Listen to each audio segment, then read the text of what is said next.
Assalamualaikum warahmatullahi wabarakatuh.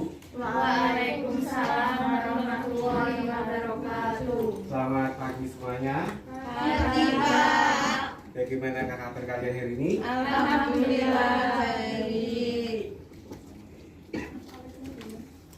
Sebelum memulai pembelajaran pada hari ini, mari kita berdoa terlebih dahulu. Artinya bisa dipimpin untuk berdoa dahulu.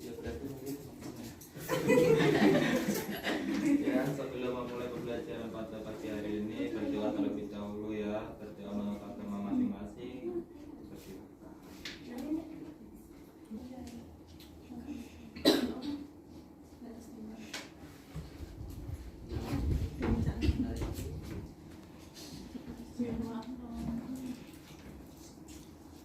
Nah, agar lebih semangat lagi dalam mendalami materi ini, mari kita menyanyikan lagu nasional terlebih dahulu.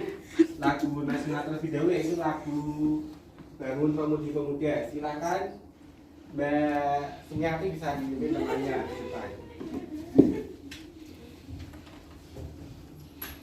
Selamat bisa berbagi ya. Jadi semuanya.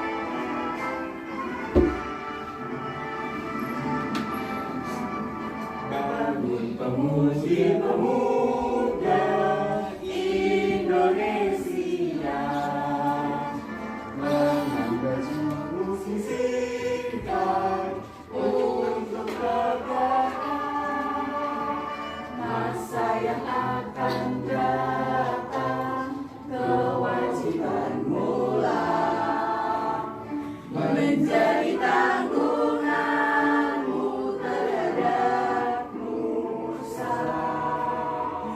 menjadi tanggunganmu terhadap Nusa.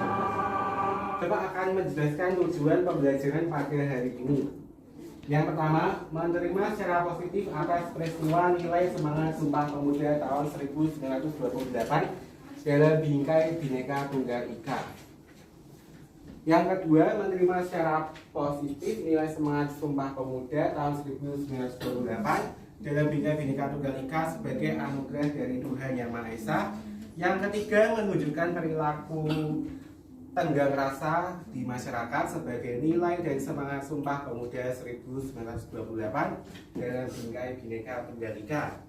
Yang keempat, menunjukkan perilaku patriotik di masyarakat sebagai nilai dan semangat Sumpah Pemuda tahun 1928 dalam bingkai Bhinneka Tunggal Ika.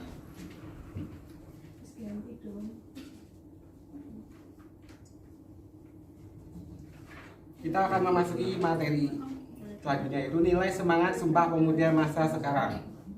Pemuda adalah mereka yang memiliki tekad kuat, cita-cita mulia dan semangat yang terus berkobar.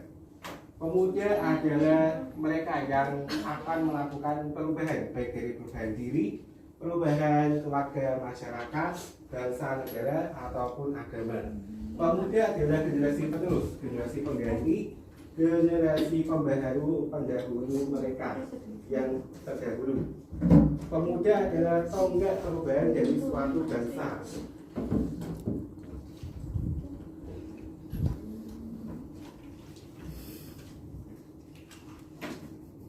Pemuda adalah mereka yang mempunyai cita-cita bersungguh-sungguh untuk mewujudkannya. Baik buruknya suatu bangsa dapat dilihat dari pemudanya.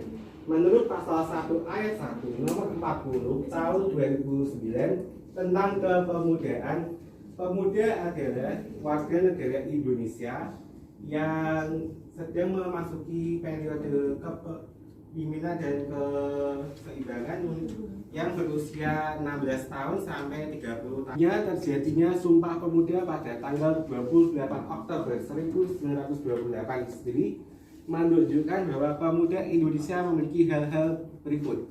Potensi. Pemuda adalah bagian terpenting dari masyarakat. Kemudian karena pemuda memiliki potensi untuk melakukan perubahan. Pemuda memiliki tekad kuat untuk berubah dan belajar menjadi yang lebih baik. Selanjutnya, tanggung jawab. Tanggung jawab berasal dari kesadaran seseorang dan Untuk perubahan sendiri berasal dari keberanian seseorang untuk melakukan perubahan. Apabila kemudian memiliki nilai tanggung jawab dan nilai keberanian, maka perubahan dapat dilakukan dengan baik.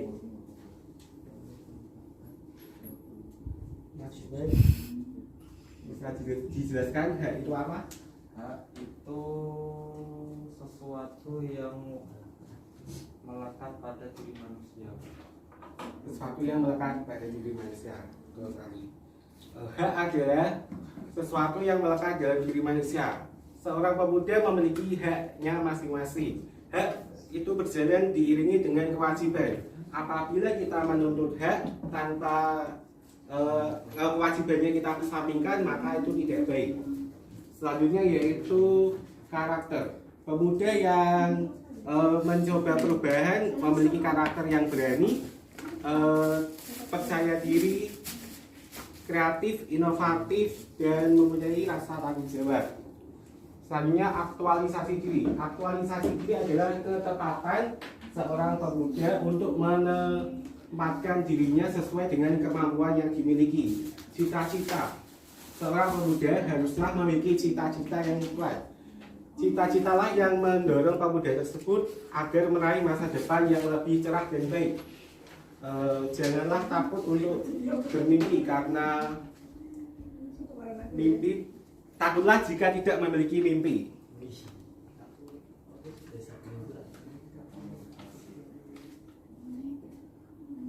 Pemuda seharusnya memahami simbol-simbol negara dan bagaimana memperlakukan simbol-simbol negara tersebut. Simbol-simbol negara menurut Undang-Undang Nomor 24 Tahun 2009 tentang bendera, bahasa, dan lambang negara serta lagu kebangsaan adalah sebagai berikut. Bendera. Bendera Negara Kesatuan Republik Indonesia yang selanjutnya disebut dengan bendera negara adalah sang merah putih. Bendera negara sang merah putih berbentuk 4 persegi, panjang dengan ukuran lebar 2/3 dari panjang serta bagian atas berwarna merah dan bagian bawah berwarna putih, yang kedua bagiannya berukuran sama. Nah, dalam membentuk suatu bendera itu tidak boleh sembarangan, harus ada ketentuannya. Ketentuannya adalah sebagai berikut.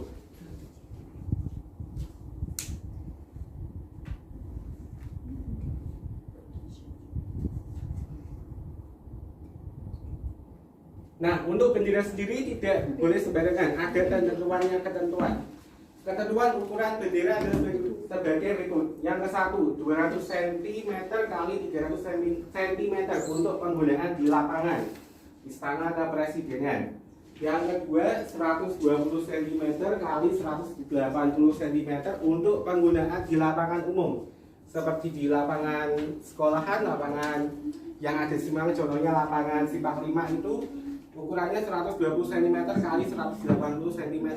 Yang ketiga, 100 cm kali 150 cm untuk penggunaan di ruangan. Tidak ada.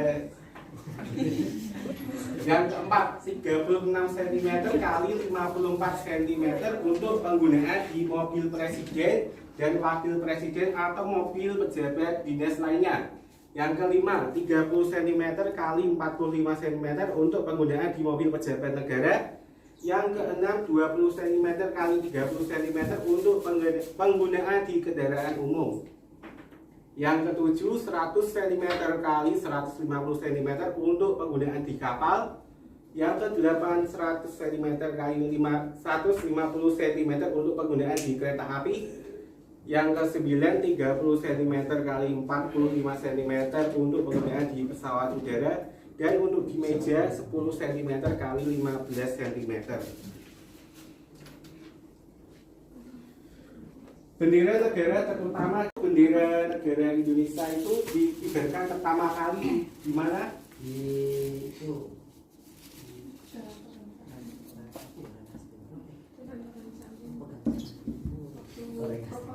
waktu apa? Proklamasi apa? Kemerdekaan Indonesia. Kemerdekaan Indonesia. Lebih tepatnya berada di Jalan Pegangsaan Timur nomor 54 Jakarta. Penjahit bendera merah putih pertama kali siapa? Ibu Fatmawati. Ibu Fatmawati, betul sekali.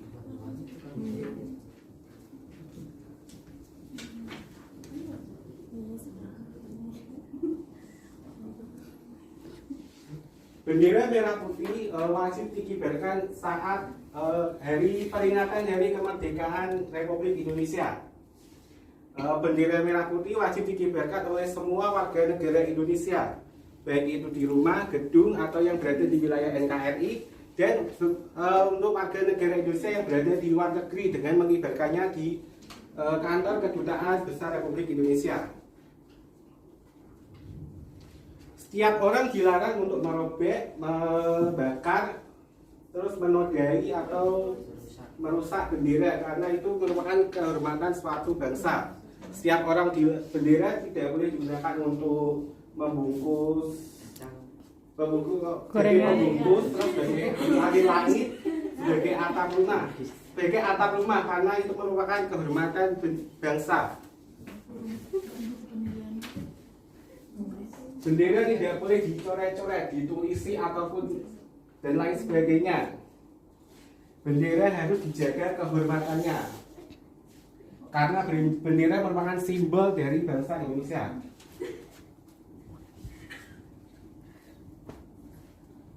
Selanjutnya bahasa Indonesia yang dinyatakan sebagai bahasa resmi dalam pasal 36 UUD 1945 bersumber dari bahasa yang diikrarkan dalam Sumpah Pemuda tanggal 28 Oktober 1928 sebagai bahasa persatuan yang dikembangkan sesuai dengan dinamika peradaban bangsa. Bahasa Indonesia berfungsi sebagai bahasa resmi negara, sebagai bahasa dalam satuan pendidikan dan dalam komunikasi tingkat nasional.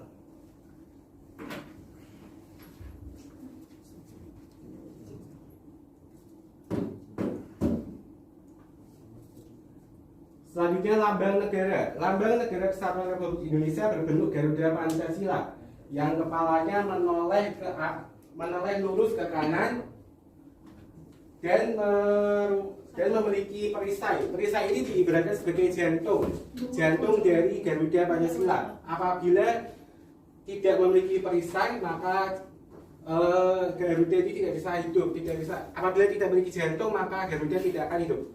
Sama halnya dengan Pancasila. Pancasila jika tidak ada nilai-nilai di dalamnya maka Pancasila tidak dapat diterapkan. Ini adalah lambang Pancasila pada saat pertama kali Belanda mengakui kemerdekaan Indonesia pada tahun 1950. Nah, pada saat itu Indonesia bernama Republik Indonesia Serikat dan Indonesia belum memiliki lambang negara. Lambang negara Indonesia pertama kali ini dibuat oleh Syarif Hidayat, seorang warga Pontianak yang kemudian disempurnakan oleh Insinyur Soekarno. Lambang negara ini ditetapkan pada sidang Kabinet Republik Indonesia Serikat pada tanggal 11 Februari 1950.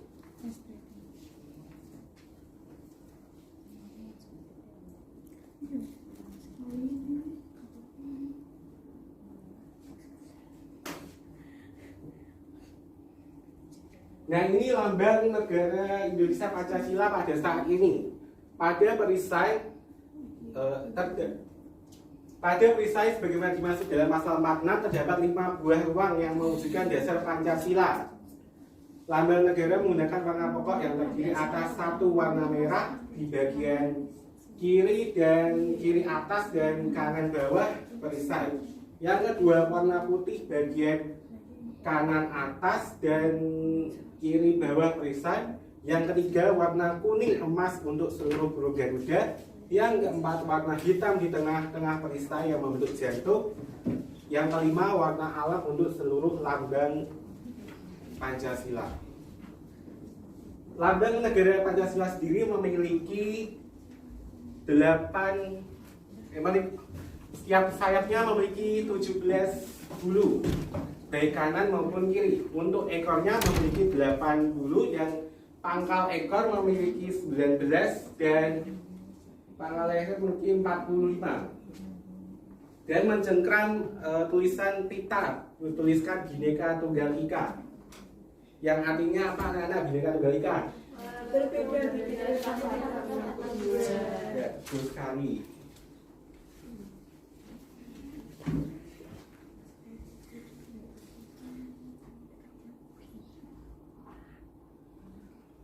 Selanjutnya adalah lagu kebangsaan. Lagu kebangsaan adalah lagu Indonesia Raya. Lagu kebangsaan Indonesia Raya diciptakan oleh siapa anak-anak? W.S. Supratman. W.S. singkatan dari Rudolf Supratman. Lagu kebangsaan wajib diperdengarkan dan dinyanyikan untuk menghormati presiden atau wakil presiden serta bendera negara pada waktu pengibaran atau penurunan bendera. Yang kedua, dalam acara resmi yang diselenggarakan pemerintah. Yang ketiga, acara maupun kompetisi iptek, olahraga, dan seni yang diselenggarakan di Indonesia atau sebagainya. Lagu kebangsaan dapat dinyanyikan dengan diiringi alat musik, tanpa diiringi alat musik, ataupun diperdengarkan secara instrumental. Nah, Bapak, ada pertanyaan untuk kalian. Bagaimanakah contoh nilai semangat Sumpah Pemuda pada masa sekarang? Ada yang bisa menjawab? Contoh nilai semangat Sumpah Pemuda pada masa sekarang? Mbak Sumiati?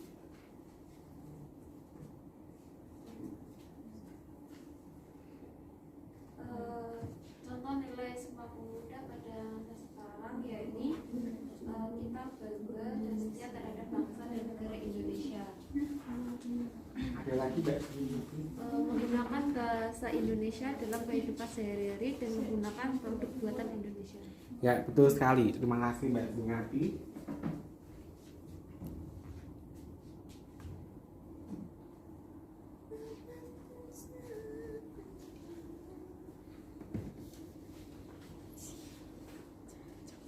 Oke, Bapak akan membagikan tugas kelompok. Ini tugasnya dikerjakan di rumah ya anak-anak.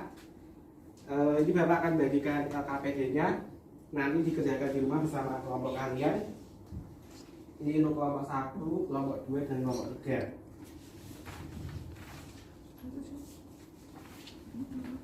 Nanti kerjakan di rumah, besok kita dikumpulkan. Makasih, Mbak. Terima kasih, Mbak. Makasih, Mbak Devi.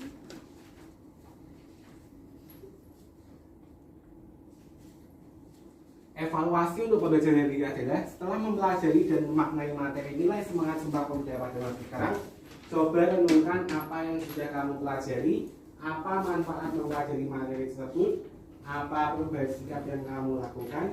Carilah dan pilih salah satu tokoh masyarakat dalam bidang apa saja. Temukan karakter dari tokoh tersebut, jelaskan mengapa tokoh tersebut menjadi idola kalian. Coba ungkapkan pada buku tugas kalian masing-masing dan dikumpulkan ke guru besok. Ini untuk tugas individu ya, ada. Iya, Pak. Bisa dikumpulkan besok.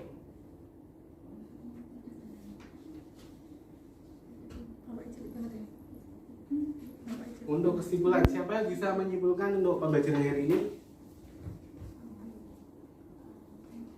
Saya, Pak. Silakan Mbak Emilia.